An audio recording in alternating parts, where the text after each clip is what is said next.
Hello दोस्त, नमस्ते। आज फिर एक नया वीडियो ANC01 का लाए हैं। इससे पहले हम ANC01 का 3 वीडियो अपलोड कर चुके हैं। यदि आप वो देखना चाहते हैं तो मेरे प्लेलिस्ट में जाके ANC01 का फाइल बना हुआ है, वहाँ देख सकते हैं।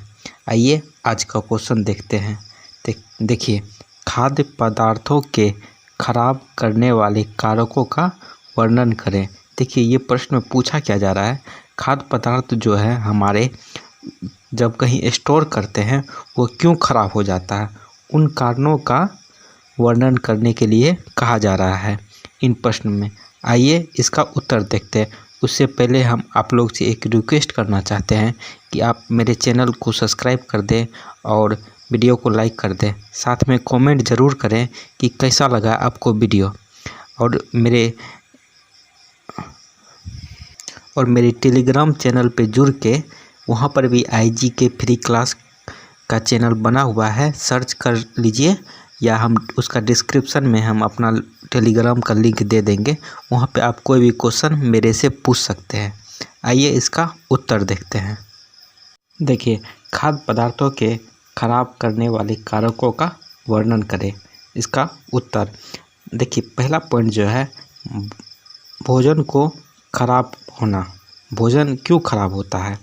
कभी कभी कुछ घंटों में ही खाद्य पदार्थ बिल्कुल व्यर्थ हो जाता है। जब आहार की चीज़ें खराब हो जाती है तो पदार्थ के स्वरूप और पौष्टिकता दोनों को ही प्रभावित करती है, जो स्वास्थ्य के दृष्टिकोण से काफ़ी हानिकारक होता है। यदि खाद्य पदार्थ की खराबी उसके आकार, बनावट, स्वाद, सुवास और पौष्टिकता में निम्नता आने तक ही सीमित हो तो कुछ परिस्थितियों में वह स्वीकार्य हो सकता है, परंतु यदि खाद्य पदार्थ की खराबी उन्हें स्वास्थ्य के लिए हानिकारक बना देती है तो उन्हें फेंक देना चाहिए। देखिए, यदि कोई भी सामान यदि खराब हो जाता है, उनका स्वाद और पौष्टिकता में थोड़ी सी कमी आ जाए तो कोई दिक्कत नहीं है, मगर वो शरीर के लिए यदि हानिकारक है वो खाद्य पदार्थ, तो उसको आप फेंक देना चाहिए। वह शरीर को बहुत हानि पहुंचाती है। ठीक है, आइए देखते हैं खाद्य पदार्थ के खराब होने के मुख्य कारण। खाद्य पदार्थ क्यों खराब होता है, उसका मुख्य कारण क्या क्या है, उन सभी चीज़ों की जानकारी लेते हैं। देखिए, खाद्य पदार्थों के खराब होने के मुख्य कारण निम्नलिखित हैं। देखिए, सूक्ष्मजीवी मिट्टी, जल एवं वायु में, पशुओं की त्वचा पर, जानवरों की आंतों और शरीर के अन्य भागों में सभी जगह होते हैं। इतना ही नहीं, यह फल एवं सब्जियों के छिलकों, अनाज के छिलकों पर तथा सूखे फलों के कड़े आवरण पर भी पाए जाते हैं। सूक्ष्म जीवाणुओं में बैक्टीरिया, यीस्ट, फफूंदी, शैवाल, प्रोटोजोआ का नाम विशेष रूप से उल्लेखनीय है। ये जिस खाद्य पदार्थ पर पाए जाते हैं उसमें काफ़ी परिवर्तन लाते हैं। इनमें से अधिकांश परिवर्तन हानिकारक होते हैं, जिनसे खाद्य पदार्थ खराब हो जाते हैं, परंतु कुछ सूक्ष्म जीवाणु भोजन पर अनुकूल प्रभाव डालते हैं। देखिए, सूक्ष्म जीव में क्या क्या है। पहला है बैक्टीरिया। ये भी भोजन को खराब करता है। किस तरह खराब करता है वो देखते हैं। ये नन्हे सूक्ष्म जीवाणु विभिन्न आकार के होते हैं, जैसे वक्राकार, लंबे, पतले और पेचदार। इन्हें हम नंगी आँखों से नहीं देख सकते हैं। इनको देखना हो तो एक सूक्ष्मजीवी दर्पण आता है, उससे हम बैक्टीरिया को देख सकते हैं। ये मांस, पोल्ट्री, दूध और दूध से बने पदार्थों तथा मछली से बने पदार्थों को खराब करने में महत्वपूर्ण भूमिका अदा करते हैं। उल्लेखनीय है कि उबलने तथा सूर्य की किरणों के साथ सीधे संपर्क से बैक्टीरिया नष्ट हो जाते हैं। ये उन खाद्य पदार्थों पर नहीं पनपते हैं जो अम्लीय या क्षारीय प्रकृति के होते हैं। आइए दूसरा देखते हैं सूक्ष्मजीवी में ईस्ट। ईस्ट सूक्ष्म जीवाणुओं के एक अन्य वर्ग का प्रतिनिधित्व करता है।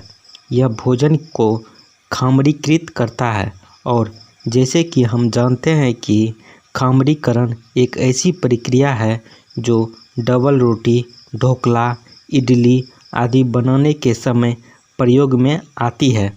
खामरीकरण शरीर को कितनी हानि पहुंचा सकता है, ये खाद्य पदार्थ में उत्पादित अल्कोहल की मात्रा पर निर्भर करता है। जब संतरे के स्क्वैश या टमाटर सॉस में बुलबुले उठने लगे तो हम ईस्ट के कारण होने वाले विकार को पहचान सकते हैं। आइए तीसरा पॉइंट देखते हैं, फफूंदी। ये भी सूक्ष्मजीवी है। यह एक ऐसा सूक्ष्मजीवी है जो गर्म, आर्द्र और अंधेरी जगह पसंद करता है। फफूंदी का आकार काले बालों जैसे या रुई जैसा होता है, जो अक्सर डबल रोटी या पनीर पर देखने को मिलता है। कुछ फफूंदी इस प्रकार की है जो विषैले पदार्थ पर भी उत्पन्न करती है, जैसे माइक्रोटॉक्सिन या एफ्लाटॉक्सिन। उल्लेखनीय है कि मूंगफली पर आने वाली फफूंदी द्वारा उत्पादित विषैला पदार्थ ऐसा ही एक उदाहरण है। आइए दूसरा देखते हैं, खराब करने के खाद्य पदार्थ को खराब करने का कारण, कीड़े तथा चूहे। खाद्य पदार्थों को खराब करने में कीड़ों तथा चूहों की भी भूमिका महत्वपूर्ण होती है। खाद्य पदार्थों को तो वे खाते ही हैं, इसके अतिरिक्त ये इन्हें नुकसान भी पहुंचाते हैं। ये खाद्य पदार्थों में बैक्टीरिया, यीस्ट और फफूंदी के संक्रमण को बढ़ावा देते हैं। चूहे एवं कीड़ों अपने मलमूत्र से सारा अनाज दूषित कर देते हैं। चूहे के मल और मूत्र में कई प्रकार के रोग उत्पन्न करने वाले सूक्ष्मजीव पाए जाते हैं जो मनुष्य को संक्रमित करते हैं। आइए हम इनके खाद्य पदार्थों में खराबी को प्रभावित करने वाले कारक, खाद्य पदार्थ किन वजहों से खराब होता है, उन पे भी चर्चा करते हैं। खाद्य पदार्थों में खराबी को प्रभावित करने वाले कारक निम्नलिखित हैं। पहला देखते हैं तापमान, टेम्परेचर। तापमान में परिवर्तन लाकर सूक्ष्म जीवाणुओं की वृद्धि और एंजाइम की अभिक्रिया को नियंत्रित किया जा सकता है। अक्सर खाद्य पदार्थों को कम ताप पर संग्रहित करने के लिए हिमशीतन का इंग्लिश फ्रीजिंग होता है, और शीतन, चिलिंग का प्रयोग किया जाता है। हिमशीतन की प्रक्रिया द्वारा सूक्ष्मजीवी को नाश होता है और यह संग्रह के दौरान भी पता चलता है। देखिए, टेम्परेचर को जो है एक कम करके यदि कोई भी सामान रखेंगे तो वो सुरक्षित रहेगा, जल्दी ख़राब नहीं होगा।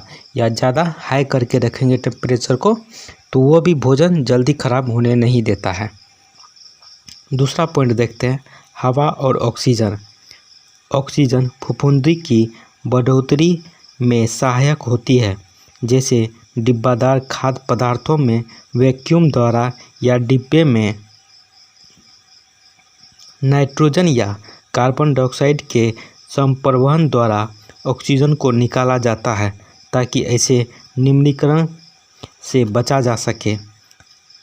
तीसरा पॉइंट देखते हैं, आर्द्रता और सूखापन। आर्द्रता और सूखापन खाद्य पदार्थों के संग्रहण में महत्वपूर्ण भूमिका अदा करते हैं। आर्द्र खाद्य पदार्थ सूखने पर खराब हो जाते हैं।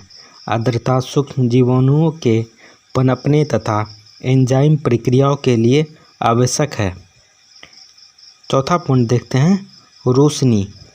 कुछ विटामिन, विशेषकर राइबोफ्लाविन, विटामिन ए तथा विटामिन सी और खाद्य पदार्थों में के कई रंग रोशनी के संपर्क में आने से नष्ट हो जाते हैं, जैसे गहरे रंग की बोतलें और चीनी मिट्टी के मार्तबन। लास्ट पॉइंट देखते हैं, समय। उत्पादन के बाद कोई भी खाद्य पदार्थ कुछ समय तक अच्छी स्थिति में होता है, परंतु यह अवधि बहुत ही छोटी होती है। जितना समय अधिक लगेगा उतना ही विघटनकारी कारकों को प्रभाव अधिक होगा। सभी खराबी करने वाले कारक समय के साथ बढ़ते जाते हैं, जैसे खाद्य एंजाइम की क्रिया, सूक्ष्म जीवाणुओं की वृद्धि, कीड़ों का विघटन आदि।